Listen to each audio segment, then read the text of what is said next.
Now this is the second monitoring method under this environment monitoring, that is stack monitoring.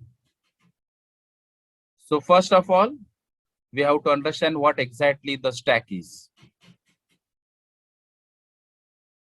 Stacks are essentially large industrial chimneys designed to emit and disperse hot air, particulate matter, and pollutants into the atmosphere at such height that they do not constitute a danger to surrounding life on the ground.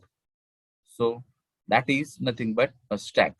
So these are nothing but the large industrial chimneys to emit the different gases, especially when we are talking about the flue gases or the gases after combustion.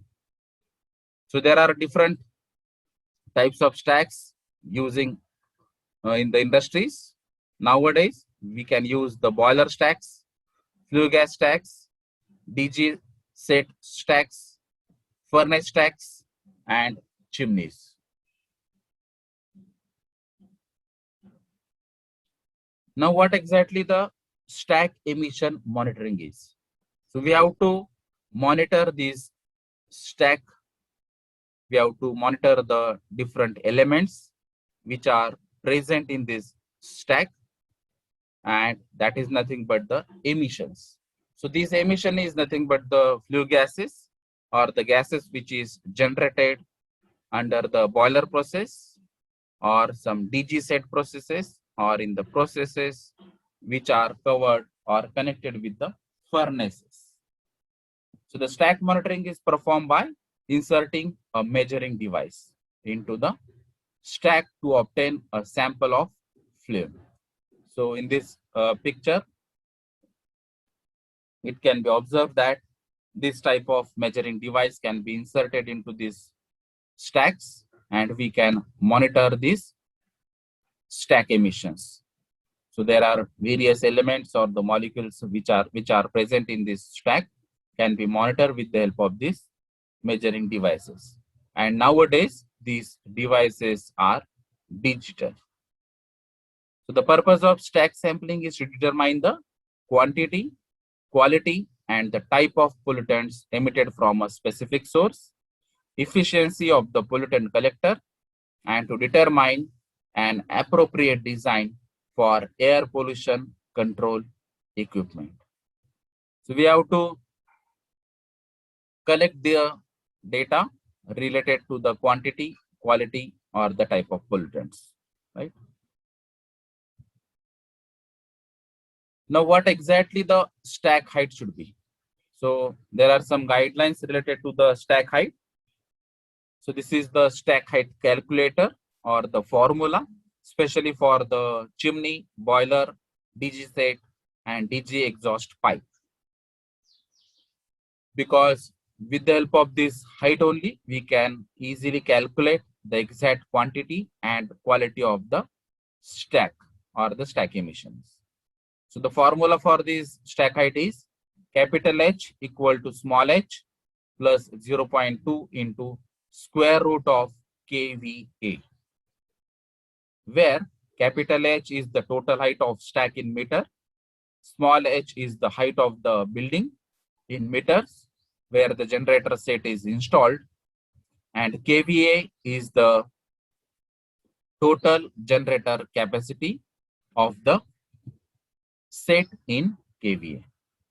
So this formula can be used as a basic formula for calculating the approximate stack height. That is capital H equal to small h plus 0.2 into square root of kVA.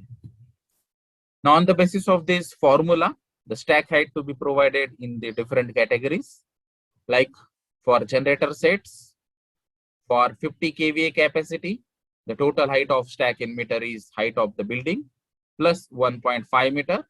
Then for 50 to 100 kVA generator set, the height of building plus 2 meters. Then for generator sets, that is from 100 to 150 kVA, the height of building plus 2.5 meter. For 150 to 200 kVA capacity, height of building plus 3 meters, 200 to 250 kVA, the height of building plus 3.5 meters. For 250 to 300 kVA, the height of building plus 3.5 meters. So these are the general guidelines for the stack height to be provided for the general sets with specified capacities. Now, which parameters we are going to monitor under these stack monitoring techniques? The parameter like temperature, the location may be a secondary combustion chamber, stack emissions, frequency may be a continuous monitoring system. So we have to observe, we can record this temperature on a continuous basis because various parameters are there. With reference to temperature, they can change their percentage, they can change their characteristics. So we have to monitor this temperature parameter under this stack monitoring on a continuous basis. And when we are talking about this stack monitoring, when we are talking about the stacks, when we are talking about the flue gases or the gases after combustion, it means these gases carries the heat as an energy. So we have to check how much energy, how much temperature is there, and how much heat is lost through these flue gases. There is another thing that is called as thermal pollutions. So is there any effect of these flue gases heat or the temperature as a thermal pollution? That is also should be checked. Then the second parameter is carbon monoxide. So we have already discussed about this carbon monoxide, that this is a toxic, a poisonous gas and very dangerous and active gas as far as the human beings are concerned, as this CO is direct linked with the hemoglobin, that is absorbed by the hemoglobin, and then there is a reaction that is carboxyhemoglobin. So instead of oxyhemoglobin, they can generate carboxyhemoglobin. So we have to measure this parameter, that is carbon monoxide. The another part of this checking of this carbon monoxide is from the chemical reaction point of view. Whether the combustion reaction or that complete chemical reaction is complete combustion reaction or incomplete combustion reaction. If the carbon monoxide part is more, it indicates that there is a lack of oxygen, there is a lack of air in the combustion process. Because when we are talking about the chemical reaction, that is carbon plus half O2, that gives CO. If it is carbon plus O2, that will give us CO2. So if the final product after combustion is CO2, it clearly indicates the complete combustion process. If it is carbon monoxide, then it is incomplete combustion. So we can take the corrective action that we can supply the excess air or the excess oxygen from the theoretical calculation or from the carbon monoxide percentage in this stack monitoring. Then excess oxygen, that we have already discussed regarding this. For the complete combustion process, we have to calculate theoretically this oxygen requirement, and whatever the oxygen requirement as per the theoretical calculations are there, we have to provide at least 1.2 to 1.5 multiple excess oxygen to the furnace or the combustion process. So that is again the secondary combustion chamber and stack emissions, and that is also on the continuous basis. Then the next parameter is pressure. So as we are going to measure the temperature, we have to measure the pressures also.